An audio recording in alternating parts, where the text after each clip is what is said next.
I set it up, but I didn't start it streaming. Okay. So what does a frequency table look like? I put one right here for us to see. Notice our frequency table.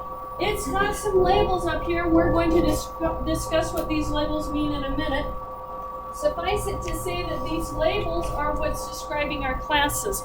So this right here is going to be a lower class limit and an upper class limit. So these are for classes. And then we have a lower class boundary and an upper class boundary. They're for the same class. So the class with the lower class limit of 1 has an upper class limit of 8. So all your data values are lying between 1 and 8, inclusive of 1 and 8. Those are included in that class. Now we want boundaries here that are not in the class. So these boundaries are chosen as breakpoints halfway between your data values. In this case, my data values were all integers when I made this class. So I added and subtracted 0.5 from the lower and upper class limits here. So if I subtract 0.5 from 1, I get 0.5. If I add 0.5 to 8, I get 8.5. These values are not in my list of data, so there's no confusion about which class to put them in. We want them only to be in one class. We don't want them on the boundaries of the classes. That gets confusing. So notice from 1 to 8 is a distance of 7. From 9 to 16 is a distance of 7. From 17 to 24 is a distance of 7, and so forth all the way down. They have the same distance between them. If you subtract them, it has the same length. Each of these classes have to have the same length. They can't be varying lengths because in your picture is confusing. So the lengths of each of these classes is the same. The frequency over here is simply the number of data points that lie in that class. So this is saying I have 14 data points that are between 1 and 8, including 1 and 8. I have 14 of those. If I go down here, I have 21 data points between 9 and 16. I have 11 data points between 17 and 24. How many data points do we have between 41 and 48? 4 data points. Notice that I have 2 classes with 4 data points. It's okay. And then the class midpoint is something that they ask you to calculate in WebAssign. It's actually not something I'm really concerned about, so after we're done with this homework, you don't have to worry about calculating class midpoints. I'm just going to ask you for class boundaries, class limits, and frequencies. But the class midpoint and the relative frequency, WebAssign asks you for, so you have to be able to do this. The class midpoint is simply the value that's halfway in between your lower class limit and your upper class limit. So how do you get that? When you do an average, you add 2 numbers together and divide by 2. I'm looking for an average. Your midpoint is just an average. That's a mathematical term that has 2 names, average and midpoint. So the average of 1 and 8, 1 plus 8 gives me 9. 9 divided by 2 gives me 4.5. So it's just an average, and I'll give you this formula in a minute. The relative frequency is simply your frequency divided by the total number of data values. In this case, I had 60 data values, so I had to divide 14 by 60 to get the relative frequency. That's what our frequency table looks like. Do you guys understand what a frequency table is? Okay, question? Frequency part of it is just counting. So suppose I have my data values 1,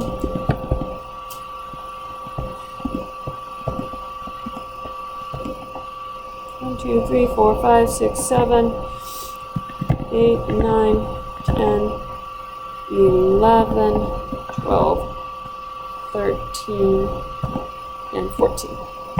And then it went to 9 next. So how many of these data values do you have that are between 1 and 8, including 1 and 8?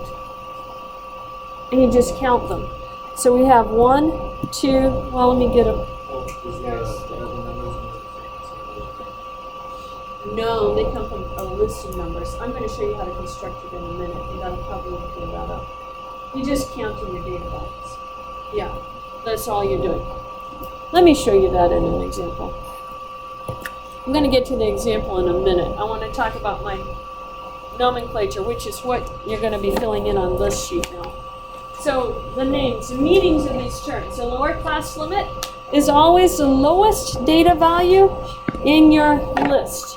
So you have your list of data values, You put it in order. It's the first data value in your list.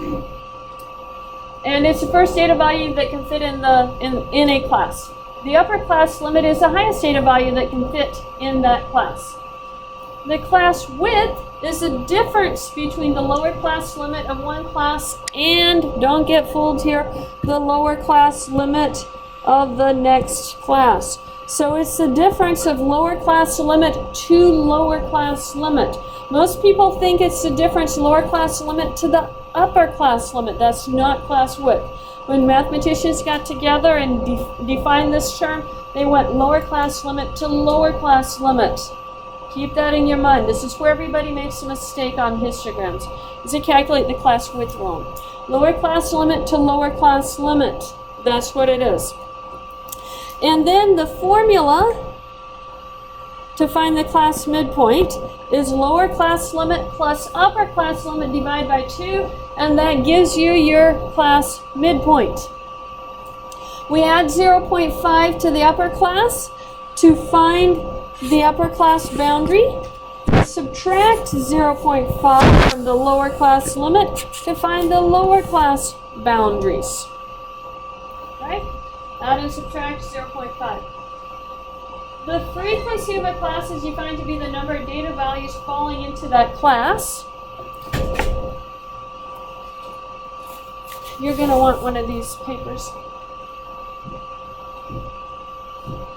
The frequency of a class is defined to be the number of data values falling into that class.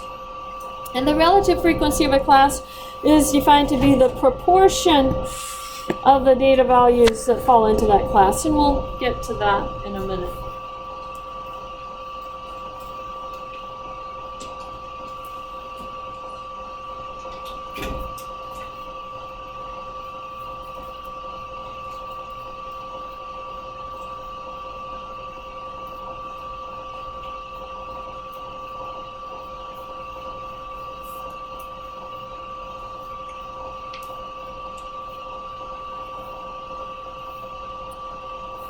Okay, do we have that filled in? You see all the pencils are mostly stopped. So outliers, we need a definition for outliers. Outliers are data values that are sort of off by themselves. There is many methods of evaluating when something is an outlier. We're not going to go into discussing how to determine if something is an outlier. We are just going to take the approach that an outlier is a data value off by itself. So there's a class that doesn't have anything, and then another class and something lies in that class. You have a break between where most of your classes lie and where this outlier data value lies. What causes outliers can be several things. Some possible ones: data recording errors. Someone recorded the data and missed a decimal point. So if we were talking about the height of lab rats or something like that, and someone measured it in millimeters and entered it in centimeters or something like that, you have an outlier. It was entered in the wrong format. Data recording errors, those happen. You could have data collection errors. Someone went and collected data from a region, and in the data collection, the information was lost for part of it, and so you just have one or two objects in that class where you would have had a full class. Data collection errors. You lose some of your data. That happens. You could also have abnormal data values, and it could be exactly correct. Maybe you were measuring the height of individuals, and you had some giants that you were measuring in your classroom that day. You know, that can happen. That can happen. So some of those data values are actually correct when they appear to be outliers. What you have to determine is whether those outliers are accurate or not. And you can vastly change your results of your study by discarding those outliers. So you have to be careful about when you discard them. Question? Example would be on measuring the sign of you had somebody put their arm and plug it into the system. Yeah. Mm-hmm. Yeah, actually we did have that happen last semester, and I actually like that when it happens, because if you have outliers, then I get to have this discussion with you guys about, is it really an outlier or is it actual data? Mm-hmm. Yeah, we actually had that someone, and it was the same person. They had their height right, but their arm length was way off, and so it's probably a data recording error. But it happens. You could also switch. You could put the height in the wrong column, and yeah, that could work. That could happen as well. And I expect to see some errors. I have 110 data values that have to come in by today, so there should be some errors on that too. Any other questions on that? This is, by the way, the hardest part of statistics, is to know when to use those outliers and when not to use those outliers.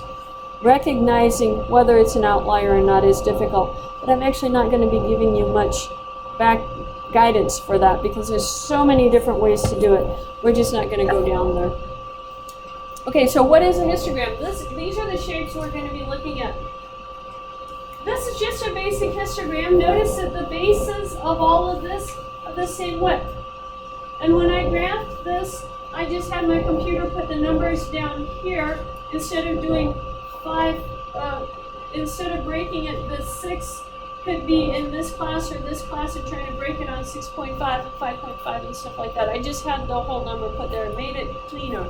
But when you're actually doing that number, you want to make sure that you have your class boundaries and not your class limits on the bottom there. That's what you're looking for when you graph. Now the heights tell you how many data values are in that bar. So how many data values are in this middle one from 3 to 4?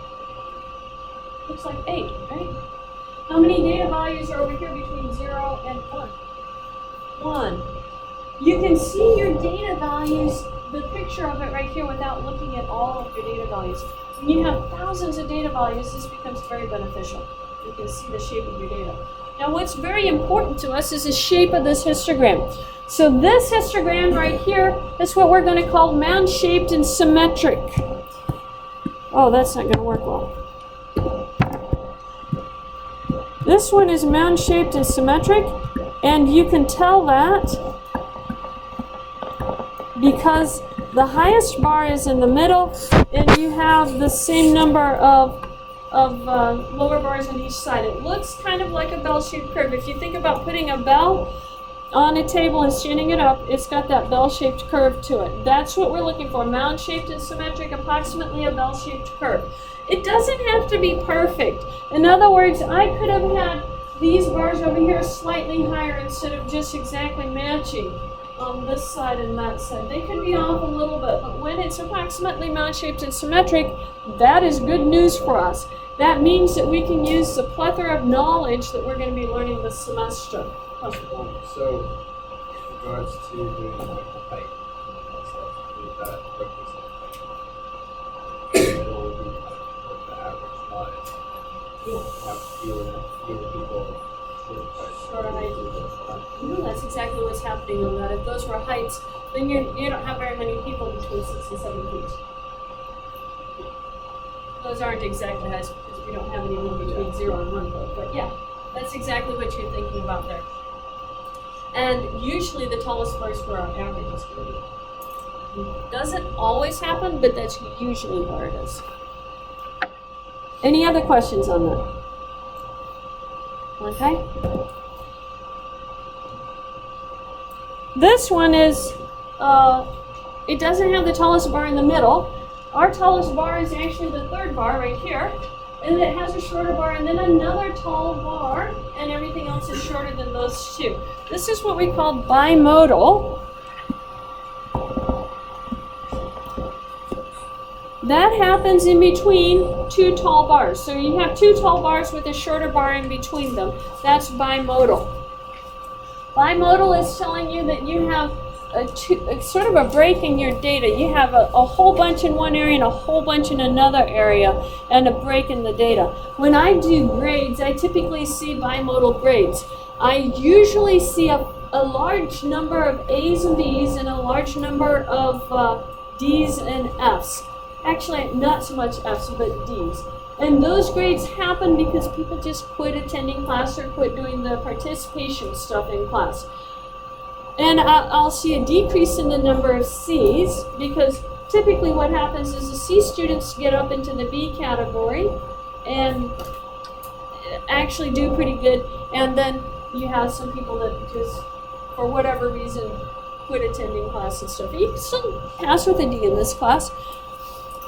It's a bit of a struggle, but that's what I see. I see bimodal grades. I see a lot up at the top, a dip, and then down in the D's and F's. Now, what I would like to see from you guys is what we're going to call a skewed right. A whole bunch in the A's and B's category and hardly anybody in the D's and F's. That would make me really happy if you guys want to aim for that this semester. But this is bimodal. The next one is a skewed left. It's always skewed in the direction of the longest tail. So the tallest bar is here in the middle, and so everything on the on the left-hand side here is going to be the tail on the left, and everything over here on the right side is going to be the right tail. It's always skewed in the direction of the longest tail. So in this case, I have 3 bars on the left-hand side, so this one is skewed left. I only have 2 bars on the right-hand side, skewed left. You wouldn't include the pulse. Not when you're looking for the skew. You're counting them on either side of it. Yeah. You're looking for the longest tail if you want to think about it. If the longest tail is to the left, it's skewed left. And then this one, if you look at it, is going to be skewed right. Notice how many we have of the tails to the right. 1, 2, 3, 4, 5, 6, 7. So this one is skewed right.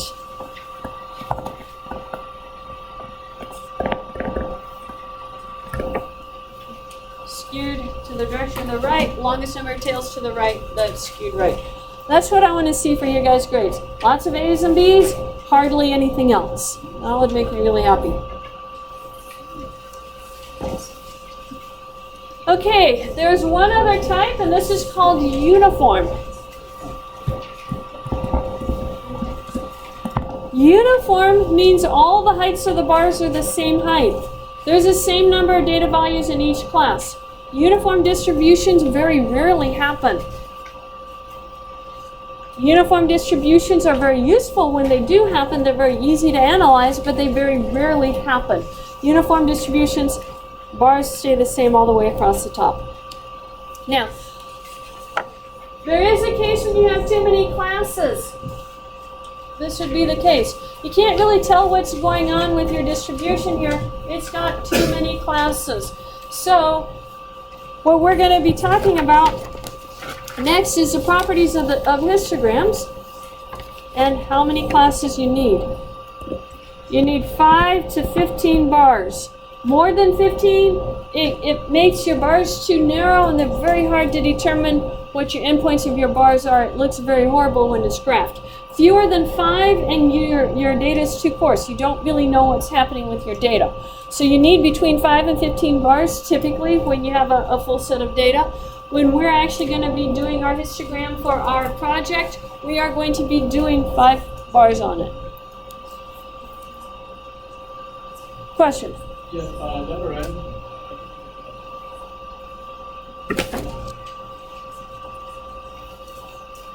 Okay, that would be bimodal. That was the second one. Yeah, I didn't get my pictures in order. Yeah, letter N. It says a histogram in which the 2 classes with the largest frequencies are separated by at least 1 class. That's bimodal. The largest one, small one in between. Question? Okay, let's see what Kay said. A histogram in which the left tail is stretched out longer than the right tail is called skewed left. Oh, I can't read K. Every class has a the same height, or you can put same there, or uniform height. You can give me either word for it. Frequency and height, that's the same thing. Yeah. So if it says frequency, you can interchange that with height in a histogram. So uniform frequency or the same frequency. That's the word I'm looking for. Any other questions on our sheet? Have we gotten it filled out so far? Question?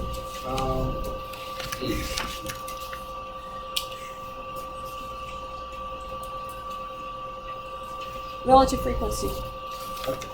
Yeah, I didn't cover relative frequency. On H, it's the relative frequency of a class is defined to be the proportion. When you see the term proportion, no, it's a fraction.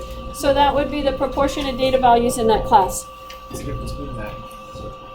Cumulative frequency is just a sum of all the preceding data values. When you think about a cumulative, the term cumulative means keep adding as you're going along. So cumulative frequency is the sum of all the data values, all the preceding data values. You actually have to do that on some of your homework problems on WebAssign. They're just asking you to add each of the previous frequencies to the next one as you go. Did you get it figured out? I just want to make sure it was J.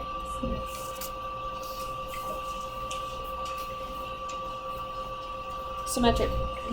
Symmetric or bell-shaped would both of them work. Okay, we good on our sheet? We are now on the next page of the sheet. And we're starting with question number 2.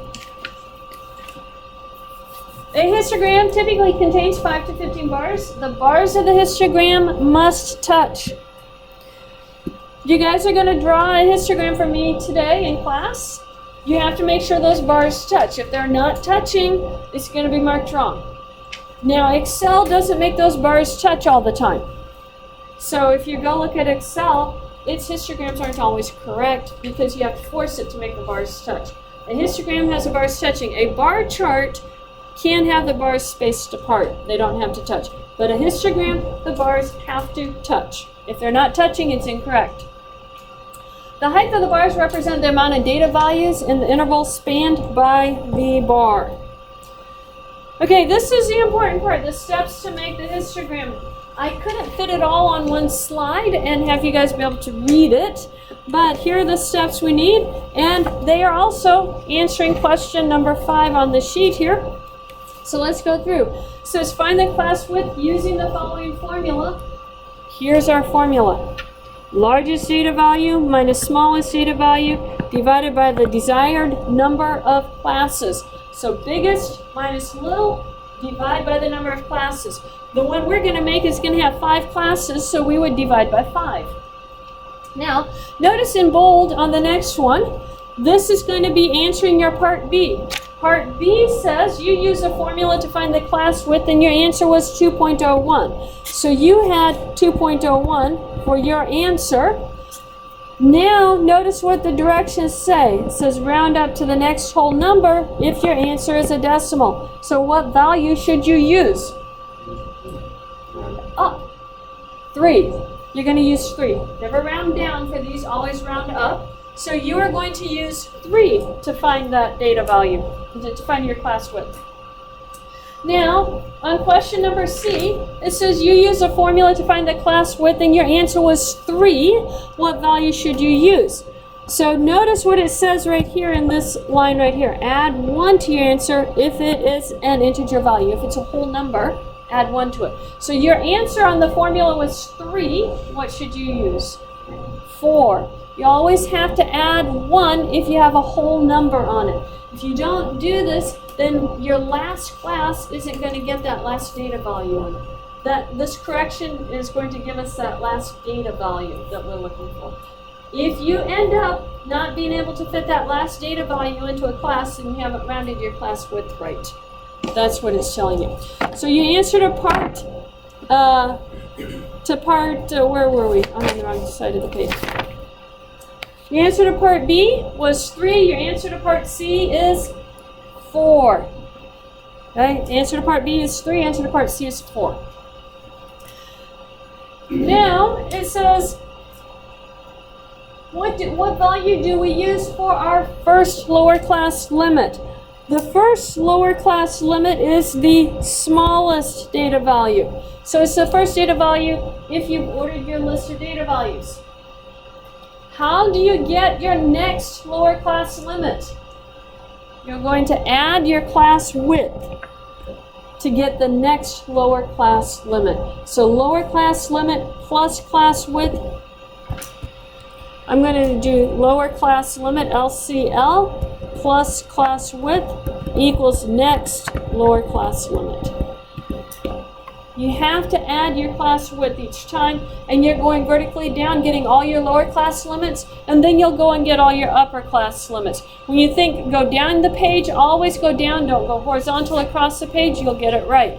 If you try and go horizontal across the page, you're going to get it wrong. So add going straight down your page to fill in your table. Go column by column.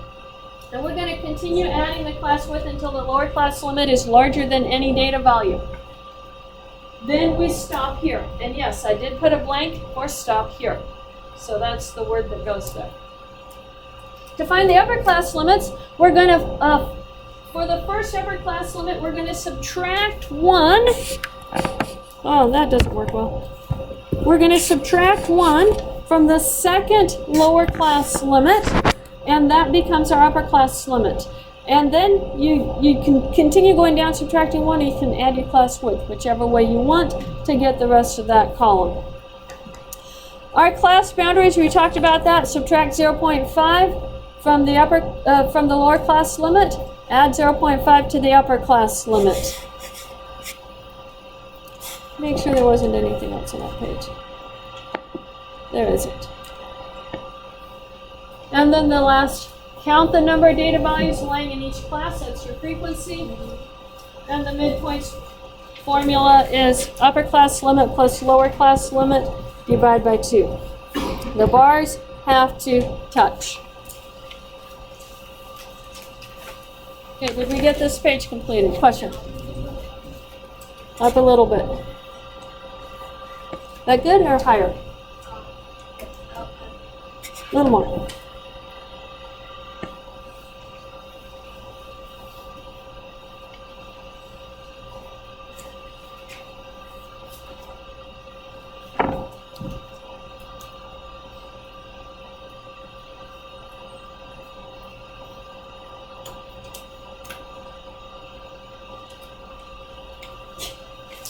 Bless you.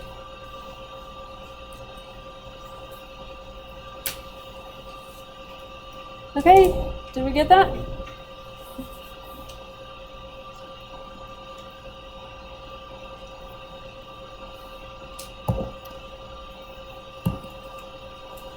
So, I put this here. If you want to actually use your calculator to sort the data, you can.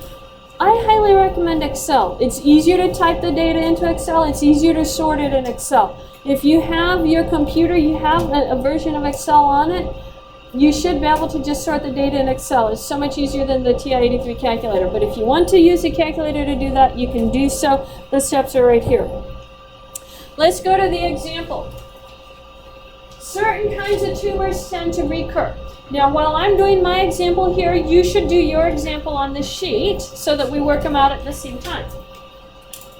Here is my list of months before the recurrence of the tumor, and I put it all in order already, so I wouldn't have to arrange it in order.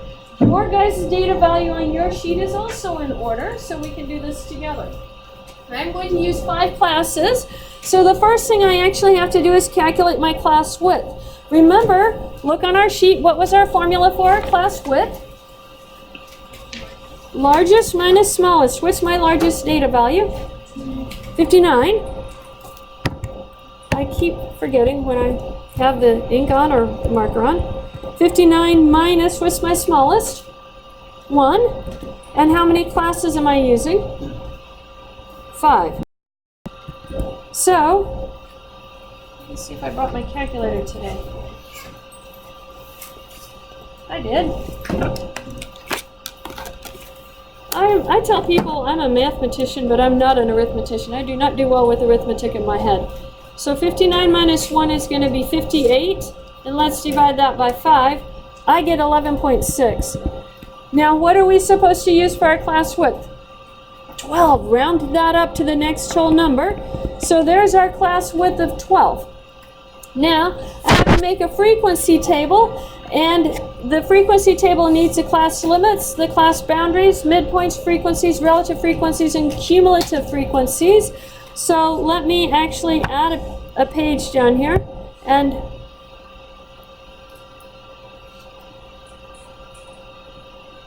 there we go.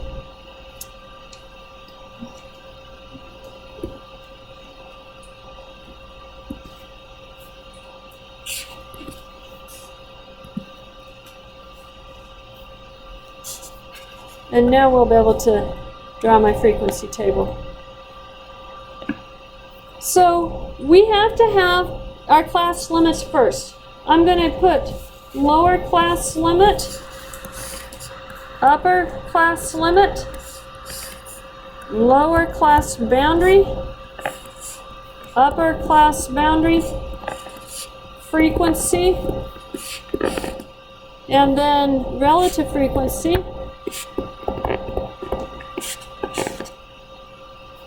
cumulative frequency, and midpoints. I'm going to run out of room. Okay, so let's look and see. How do we find our very first lower class limit? What does it say on the sheet?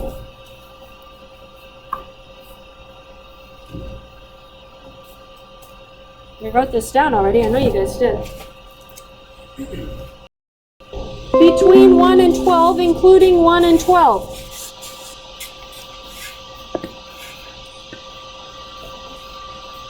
So let's count. 1, 2, 3, 4, 5, 6. I have 6 data values. So that's my first class. And then I forget where to stop on the second class. 13 to 24. 1, 2, 3, 4, 5, 6, 7, 8, 9, 10. I have 10 in that one. Yeah, you're just counting it.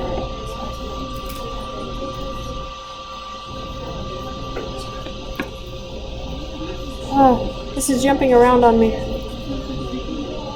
We go up to 36. 1, 2, 3, 4, 5.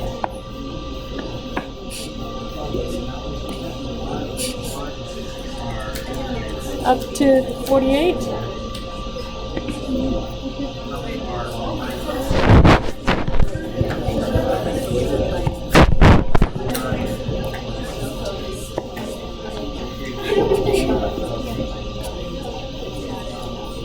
And then to 60.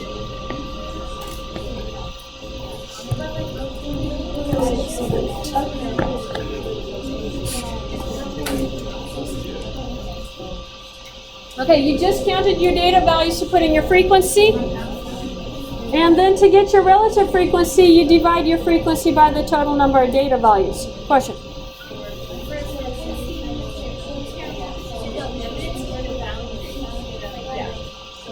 If you're counting from your limits, you include both numbers in it. If you're counting from the boundaries, you include everything between the two numbers. So you can do it either way. You'll get the same answer either way.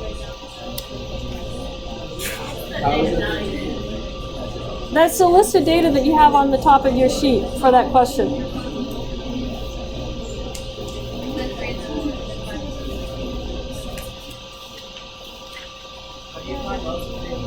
You divide by the total number of data values. So in my case, I have 42 data values. So this would be 6 out of 42, 10 out of 42, 5 out of 42, 13 out of 42, and 8 out of 42. And if you want to just write it down like that, you most certainly can. I didn't say relative frequencies on yours. Yours is only frequencies. You notice yours is less than what I have. I asked you for class limits, class boundaries, midpoints, and frequencies. So let's go look at the midpoints. How do you find the midpoints?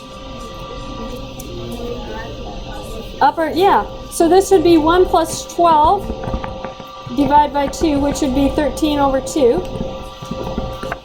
And you can definitely leave them as fractional amounts. I don't care. You don't have to leave them as decimals. This would be 37 over 2 for the next one. 25 and 36, I don't do that in my head.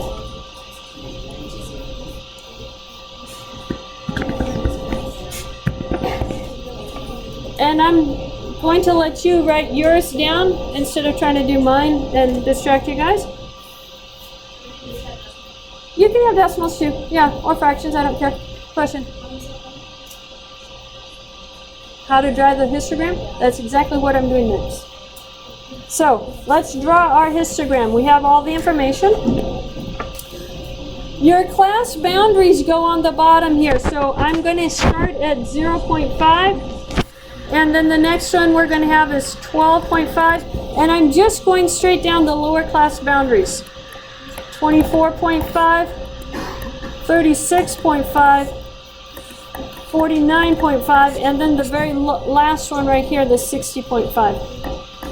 That's what goes at the bottom. And then the height just comes from your frequency. Notice I have numbers that range from 5 to 13. So I'm going to draw my lines.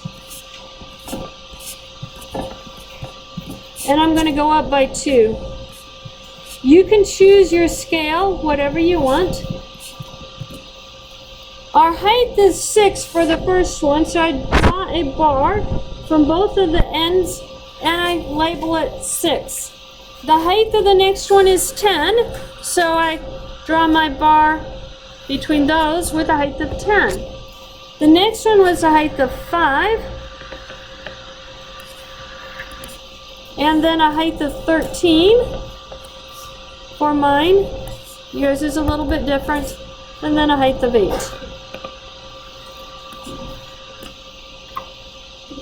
The last other question was, categorize this. Is this bimodal, skewed left, skewed right, or symmetric?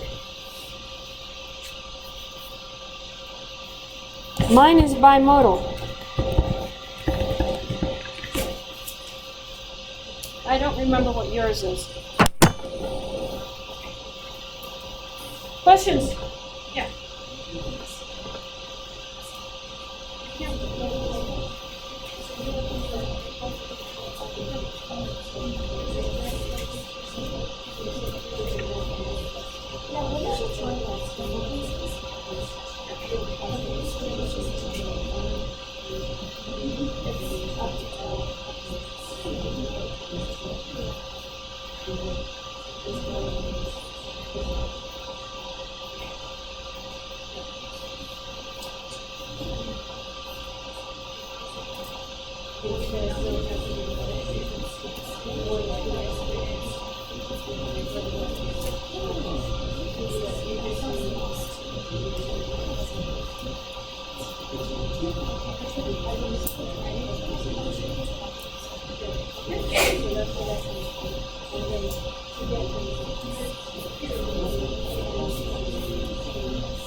If you have a dip in the middle and it comes back up,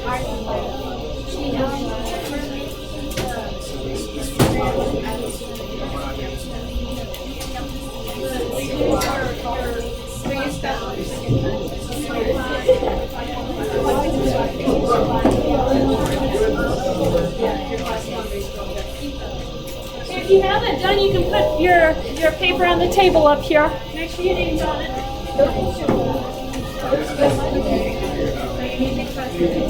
Okay.